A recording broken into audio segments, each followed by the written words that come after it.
பாசம் நினைக்காதீங்க. பாசம் தான். பூக்காரி மேல பாசமா கூட இருக்கலாம். என்னடா சொல்ற? இதான் கேட்கிறேன். புள்ள வப்பாட்டி தான் காசை கொண்டு போய் கொடுக்குறேன். இல்ல உண்மை நீங்க சொல்ற ஒரு வயல நான் என்ன மச்சான் நெசம் தானே. நானும் தான் அன்னைக்கு ஒரு நாள் என் பொண்டாட்டிக்கு பூ வாங்கிட்டு போனேன். எதுக்கு? கொண்டாடி எல்லாம் தயார் பண்ணிடுவோம்னு போனேன். அவன் என் தம்பி நொக்கால ஒளி வீட்டுக்குள்ளே படுத்துக்கிட்டு வெளியே எந்திரிச்சு போறேன்.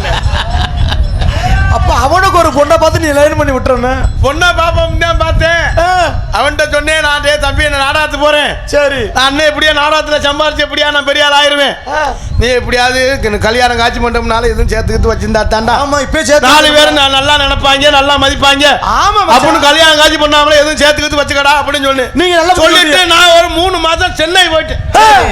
சென்னை போட்டு அங்கே தங்கிட்டு அங்க இருந்து என் தம்பிக்கு போன் அடிக்கிறேன். என்ன மச்சாச்சி? ஏடா தம்பி நான் போயிட்டு வர போறேன். எதுவும் சேர்த்துக்கிட்டு வச்சிருந்தா கல்யாணம் காட்சி மண்டபம்னால எதுவும் சேர்த்துக்கிட்டு வச்சிருந்தா 4 பேர் நம்மள மதிப்பேன். ஆமா கண்டிப்பா ஒரு கல்யாணம் காட்சியை பண்ண அப்படின்னு சொன்னா